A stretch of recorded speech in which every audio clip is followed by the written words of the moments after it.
कभी सोचा है कि जब फेसबुक नहीं था, इंस्टाग्राम नहीं था, तो लोग अपनी कहानियां कैसे कहते सुनते थे?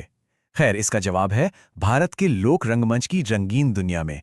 तो चलिए, इसी दुनिया में चलते हैं, जहां हर एक परफॉर्मेंस सदियों से एक त्योहार की तरह रही है। तो अपने इस सफर में हम सबसे पहले कहानी कहने की आत्मा को समझेंगे, फिर इसकी जड़ों तक जाएंगे, इसकी अलग अलग शैलियों को देखेंगे, पूरे देश की एक सैर करेंगे और आखिर में जानेंगे कि आज ये परंपरा कितनी जीवंत है। तो सबसे पहला सवाल, आखिर ये लोक रंगमंच है क्या? क्या ये सिर्फ एक शो है या फिर कुछ और भी? जरा इस तरह सोचिए, ये अपने जमाने का सोशल मीडिया था। मनोरंजन तो था ही, पर उससे कई बढ़कर ये एक तरह से समुदाय का चलता फिरता अखबार था। लोगों को जोड़ने का, उन्हें खबरें देने का एक जरिया। मतलब इसमें आपको डांस भी मिलेगा, गाना बजाना भी, एक्टिंग भी, सब कुछ एक साथ। ये सिर्फ एंटरटेनमेंट नहीं है, ये तो किसी भी इलाके की पहचान है, उसकी अपनी कहानी है जो हर परफॉर्मेंस के साथ जिंदा हो उठती है। अच्छा, तो अब थोड़ा समय में पीछे चलते हैं, देखते हैं कि ये जो परफॉर्मेंसेस हैं, इनकी जड़ें आखिर कितनी पुरानी और कितनी गहरी हैं।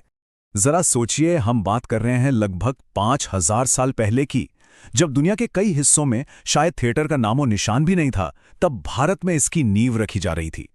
फिर आए भरत मुनि, जिन्होंने नाट्य शास्त्र लिखकर मानो इस कला को एक व्याकरण दे दिया, एक ढांचा दे दिया। और 15वीं-16वीं सदी आते आते तो क्या कहने, पूरे देश में इसके अलग अलग लोकल रूप खिल उठे थे। ये जो नाट्य शास्त्र है ना, इसे आप परफॉर्मिंग आर्ट्स की बाइबल समझ सकते हैं। मतलब ये दुनिया की पहली और सबसे डिटेल किताबों में से एक है इस टॉपिक पर। इसने सिर्फ नियम नहीं बनाए, बल्कि आने वाली कई पीढ़ियों के लिए कला का रास्ता भी दिखाया। अब देखिए, भारतीय लोक रंगमंच एक इंद्रधनुष जैसा है, जिसमें अनगिनत रंग और रूप हैं। तो इसे बेहतर समझने के लिए चलिए इसे मोटे तौर पर कुछ हिस्सों में बांट कर देखते हैं। तो देखिए, दो मेन तरह के थिएटर हैं। एक है रिचुअल थिएटर, जो ज्यादातर धर्म और पौराणिक कथाओं से जुड़ा होता है। सोचिए रामलीला के बारे में। और दूसरा है थिएटर ऑफ एंटरटेनमेंट, जो आम जिंदगी, प्यार, बहादुरी या फिर समाज पर मजेदार कटाक्ष करने पर फोकस करता है। और सिर्फ इतना ही नहीं, जगह के हिसाब से भी स्टाइल बदल जाता है। जैसे अगर आप नॉर्थ इंडिया में देखें, तो वहां गानों और डायलॉग्स पर ज्यादा जोर होता है। नौटंकी इसका एक बढ़िया उदाहरण है। वहीं अगर साउथ इंडिया में जाएं, तो वहां डांस और हाव भाव, मतलब जेस्चर्स, ज्यादा जरूरी हो जाते हैं, जैसे कथकली या यक्षगान में। वाकई कितनी कमाल की डाइवर्सिटी है। तो चलिए, बहुत हुई थ्योरी की बातें, अब निकलते हैं एक मजेदार सफर पर और भारत के अलग अलग कोनों से कुछ सबसे खास लोक रंगमंचों से मिलते हैं। और हमारी यात्रा शुरू होती है जन्नते कश्मीर से। यहाँ का भांड पाथेर अपने व्यंग्य और संगीत के लिए मशहूर है। और सबसे अनोखी बात यह है कि इसकी कोई लिखी हुई स्क्रिप्ट नहीं होती, सब कुछ मौखिक है, जो पीढ़ी दर पीढ़ी बस यूं ही चला आ रहा है। कश्मीर से अब सीधे चलते हैं उत्तर प्रदेश के मैदानों में। यहाँ सजता है नौटंकी का मंच। अरे वाह, क्या संगीत, क्या दमदार डायलॉग्स। यहाँ प्यार और बहादुरी के किस्से कुछ ऐसे सुनाए जाते हैं कि देखने वाला बस देखता ही रह जाए। अब रुख करते हैं पश्चिम की ओर, गुजरात और राजस्थान। यहाँ देखने को मिलता है भवाई का हैरत अंगेज नज़ारा।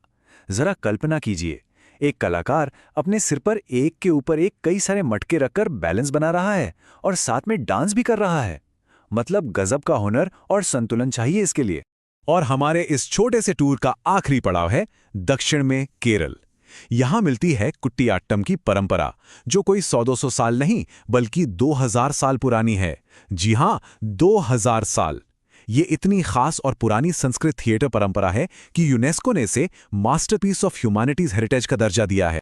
तो इतना सब जानने के बाद एक सवाल मन में आता है, आज के इस डिजिटल दौर में जहां हर चीज फोन पर है, क्या इन सदियों पुरानी कलाओं की कोई जगह है?